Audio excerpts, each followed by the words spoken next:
नी में जाना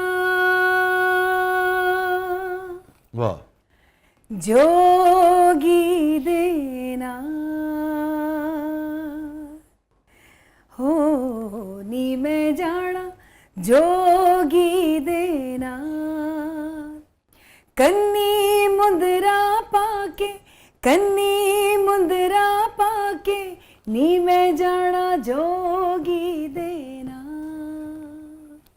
हो नी जोगी नहीं कोई रूप है रब दा पेस जोगी दा इसनू फबदा इस जोगी मेरा जोड़ा कसिया ए जोगी मेरे मन विच वसिया सच आखा मैं कसम कुराने जोगी मेरा दीन माने इस जोगी मैनू कीता रोगी नी मैं इस जोगी नी मैं इस जोगी हुण होर न जोगी नी मैं जाना जोगी देना कन्नी मुंदरा पाके मथे तिलक लगा के नी मैं जाना जोगी देना। वाह थैंक यू। आप चीफ विप हैं गवर्नमेंट की तरफ से पंजाब असेंबली में ना, तो ये इकट्ठे करना जब बिल पास हो रहा हो तो वो तो काबू ही नहीं आते एमपीएस, इसकी क्या वजह और कैसे काबू करते हैं फिर आप? नहीं, या किसके काबू आते हैं?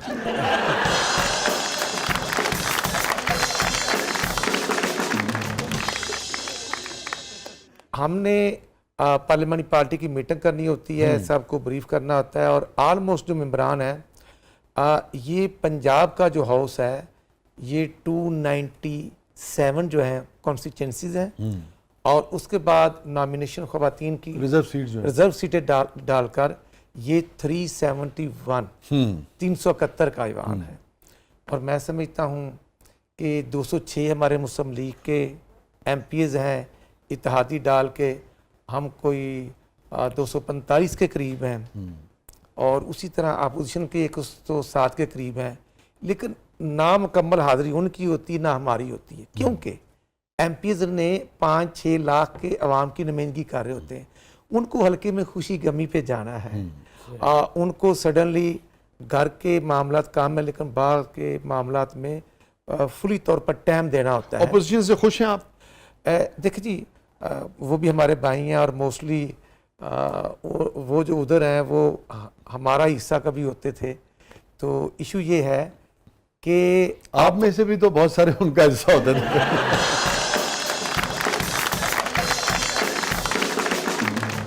जी ऐसे ही कोई दो राय नहीं है। ऐसा अपनी गल ते सीरियस हो जाना। Thank you. मैं समझता हूँ कि मैं अपोजिशन से तवक्को रखता हूँ कि वो हमारे ऊपर तनकीद करें, लेकिन तनकीद बराए सलाह होनी चाहिए, अवामी इश्यूज को टेकअप करना चाहिए। जब हमारे ऊपर तनकीद करेंगे तो हम बेहतरी की तरफ जाएंगे, लेकिन अगर वो कुछ ना करें, सिर्फ शोर मचाएं और एजेंडे की कापियां फाड़ें, तो वो मेरा ख्याल एजेंडा ना आवाम का है, ना उनका ज़ाती है, ना उनके वोटर्स का है, वो उनका कुछ हद तक होता है, उसका फ़ायदा आवाम को नहीं पहुँचता। लेकिन आप लोग भी जब ऑपोजिशन में रहे हैं तो यही सब कुछ हुआ है, डेस्क भी बजे हैं, एजेंडे की कॉपियाँ भी फाड़ी गई हैं, दस्तावेजात भी फाड़ी गई हैं, हमले तक हुए हैं, तो ये तो फिर नहीं, ये आप बात नहीं कहता कि होना चाहिए हमले, नहीं, मगर लेकिन उसकी एक लिमिट है। मैं अर्ज करना चाहता हूँ कि 2018 के बाद मियां नवाज साहब को जिस तरह 2017 में बेटे से तनख्वाह ना लेने के जुर्म में प्राइम मिनिस्टर हैं और डी सीट कर दिया गया कि बेटे से तनख्वाह नहीं ली, मैं समझता हूँ किसी को भी नहीं निकालना चाहिए। जो अवाम का मैंडेट लेके आता है 2/3 अक्सरियत, वो नून हो, पीटीआई हो या काफ लीग हो, एनीवन, कोई भी पॉलिटिकल पार्टी जिसको अवाम मैंडेट दे उसको गवर्नमेंट का हक। बड़ी अहम बात कर रहे हैं आप कि आपने कहा कि किसी को भी नहीं निकालना। हाँ, नॉट एट ऑल, किसी को नहीं निकालना चाहिए। आशिया साहबा, किस घराने से ताल्लुक है आपका? शाह जी, मेरा एक्चुअली प्रॉपरली हमारी फैमिली में 2-3 सिंगर्स हैं माशाल्लाह, रफ़ाकत अली खान साहब, हुमैरा, और हमारी ये फैमिली है सारी।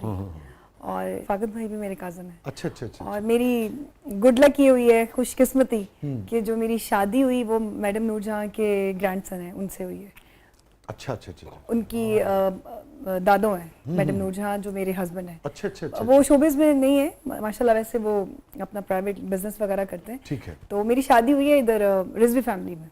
तो आपका ये कहना है कि मोहतरमा जो है वो आपकी एक तरह से सास हुई है? नहीं जी, दादी सास। अच्छा ये फरमाइए कि कौन सा गाना वो अपनी दादी का आपसे सुनते हैं?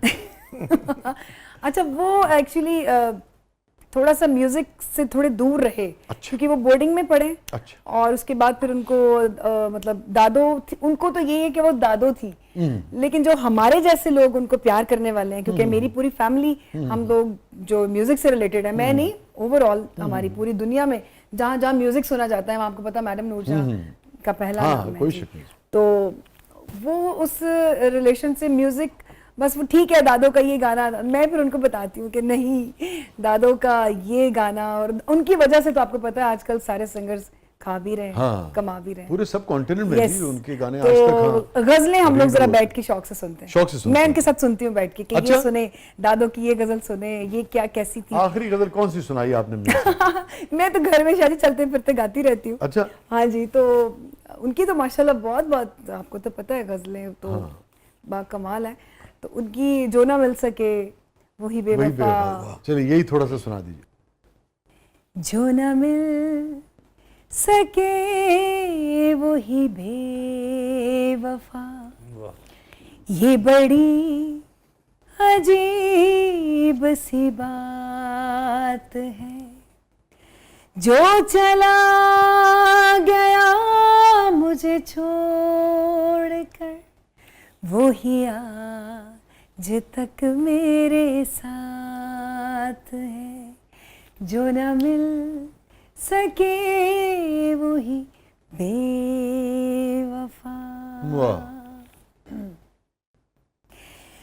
जो किसी नजर से अता हुई, वो ही रोशनी है ख्याल में, वो ना सके रहूं मुंतज़िर, ये खलिश कहाँ की विसाल, क्या बात है। वो ही आँख है मेरे रूबरू, उसी हाथ में मेरा हाथ है, जो चला गया मुझे छोड़कर, वो ही आज तक मेरे साथ है। जो न मिल सके वही बेवफा। Thank you very much. Thank you sir. Madam का कौन सा गाना आपको सबसे ज्यादा पसंद रहा? तू जे मेरे हमेशा कोल रहे, ते मैं दुनिया पर दिल दे के दुनिया। ये गाना बहुत अच्छा है। ये एक पूरा आइडिया था उनका, और मैं समझता हूँ कि मैडम नूरजहां जो बरे आज़म एशिया की बल्कि इंटरनेशनल लेवल पर उनको अल्लाह ने इज्जत दी, और हमें मान है उन पर। बहुत सही मैडम साहब। मैंने पता नहीं क्यों लगता है कि राणा साहब नींदर जी गल्लां करी जा रहे।